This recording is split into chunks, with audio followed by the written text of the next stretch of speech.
यो एकदम नयाँ कुरा हो मेरो यसरी तपाईँले यो रङहरू लगाएको देख्ने कुरा चाहिँ। जस्तै म सानोमा एकताल होली खेलेको थिएँ अनि होली खेल्दाखेरि होली खेलेर रङसङ लगाएकै थिएँ क्या हो।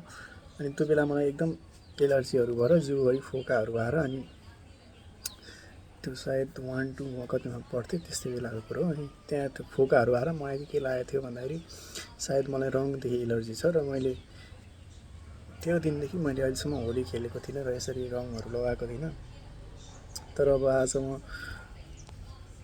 चाहिँ अब के चाहिँ हो रहेछ त, अब जे भए पनि खेलिदिउँ न त के नै हुँदो रह, अब हो कि होइन। अब एकताल त्यो रङको डर जुन थियो एलर्जी हुन्छ भन्ने, त्यो कुरालाई च्यालेन्ज गरेर आज चाहिँ मैले होली लगाएँ अथवा साथीहरू आएका थिए अनि साथीहरूसँग खेलेँ।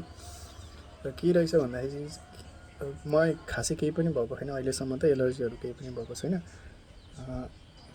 त्यस्तो विधि रङ लाउँदाखेरि पनि।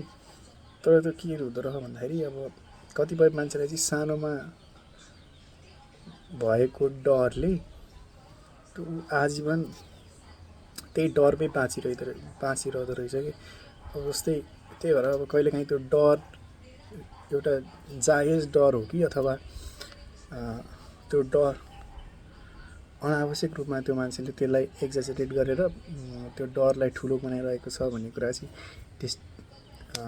टेस्ट गर्नुपर्ने रहेछ जस्तो लाग्यो। अब कतिपय कुराहरू हामी अब सानोमा जे अब जस्तै कुकुरदेखि डर लाग्ने कुरा अब ठुलो हुन्जेलसम्म पनि मान्छेलाई कुकुरदेखि डर लाग्छ होइन। त्यसै गरी अब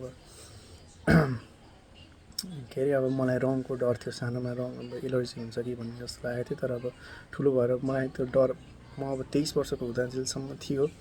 त्यो लगभग त्यो 10-15 वर्षको अन्तरालमा मैले होली कहिले पनि खेलिनँ। अनि तर त्यो डर मात्रै रहेछ भन्ने कुरा थाहा पाएँ नि त आज आएर। त्यही भएर कहिलेकाहीँ चाहिँ आफ्नो डरलाई पनि च्यालेन्ज गर्नुपर्ने रहेछ होइन। अब हुन अब कुनै कुरा अब सत्य नै हुनसक्यो। अब त्यो आज फेरि मलाई फोका उठेको भए चाहिँ मैले कहिले पनि खेल्दिनँ थियो होला। तर मैले त्यो डरमाथि उभिएर आज साहस गरेँ नि त खेल्ने। त्यही नै हो, आफ्नो डर केही कुराको आफूलाई डर लाग्छ भने त्यो कुरालाई चाहिँ एकताल च्यालेन्ज गर्नु होला, त्यही नै थियो। धन्यवाद।